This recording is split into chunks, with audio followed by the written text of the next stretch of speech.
के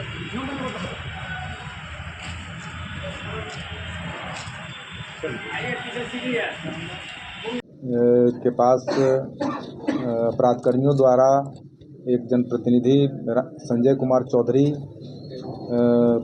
पर फायरिंग की गई थी और उनका एक साथी भी उसमें घायल हुआ था।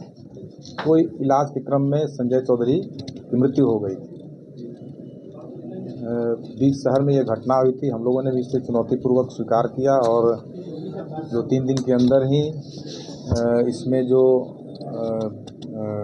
अपराधी थे, शामिल अपराधी थे, उनको टेक्निकल इनपुट के आधार पर कल गिरफ्तार किया गया है। गिरफ्तार किए गए जो व्यक्ति हैं वे प्रकाश पासवान हैं, बासुचक सरैया के, राजेश कुमार हैं, ये भी बासुचक सरैया के हैं, और मनोज कुमार जो है ये भटौलिया पारू के हैं।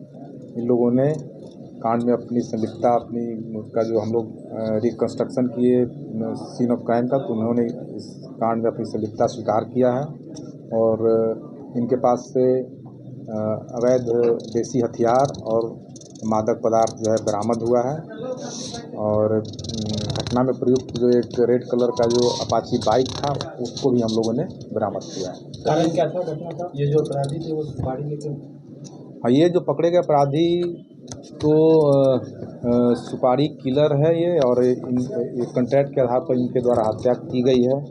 घटना का कारण जो है वो जमीन पताही क्षेत्र में ही एलपी साई कॉलेज के पास कुछ ज़मीन है, उस ज़मीन में आने जाने को लेकर के रास्ता का विवाद था, जिसके कारण ये हत्या हुई। कितने लोगों की गिरफ्तारी? ये अभी 3 लोगों की गिरफ्तारी हुई है अभी तक इस मामले में। क्या क्या बरामद हुआ सर? ये एक पिस्टल है, 2 देसी कट्टा है, मादक पदार्थ है, 2 मोटरसाइकिल है।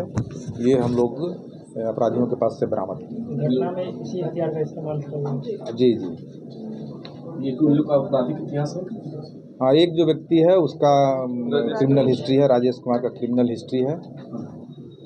तो बरामद हथियार और मादक पदार्थ पर हम लोग अलग से कांड दर्ज किए हैं, और बाकी जो इनका जो कन्फेशनल स्टेटमेंट है उसमें जो और जो तथ्य आया है उस पर हम लोग आगे के अनुसंधान हम लोग कर रहे हैं।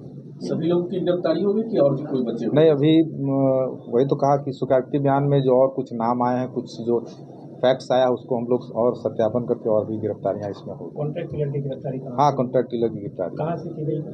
ये उधर मधौल जो पताही क्षेत्र में ही सरैया सदर थाना क्षेत्र का बॉर्डर था, उसमें कल उनको हिरासत में लिया गया। 3 लोगों से इनका विवाद था जिसके कारण वो अभी इसको डाइवर्ज करना उचित नहीं होगा। अभी अनुसंधान प्रभावित हो सकता है। जब हम लोग जल्द ही कुछ काम करेंगे तो फिर आपको ये सब बताया जाएगा। सर, जमीनी विवाद को लेकर सभी थाना क्षेत्र में ज़्यादातर हत्या का कारण बन रहा है। इसको लेकर कुछ पुलिस कुछ करेगी सर इस दिशा में? क्योंकि वो शनिवार का जो जमीन विवाद संबंधित निपटारे को लेकर वो सक्सेस उतना नहीं साबित हो रहा है। नहीं, ऐसा नहीं कह सकता। जमीन विवाद कोई एक दिन में सोल्व होने का जो ये चीज़ नहीं है। ज़मीन विवाद के लिए हम लोग हर शनिवार को हम लोग इसको देखते भी हैं और मॉनिटर भी करते हैं। और जहाँ तक रही हत्या की बात, तो ये उसके परिवार वाले भी हम लोग को अब ये मैटर हम लोग के संज्ञान में आया भी नहीं था, न उनके परिवार वाले हम लोग को खबर किए थे। सर, आपके पास कोई मुजफ्फरपुर जिला में जमीनी विवाद से संबंधित ओवरऑल कितने मामले हैं, कुछ ऐसा चिन्हित किया गया है? ये अच्छा चीज़ है। इसको हम लोग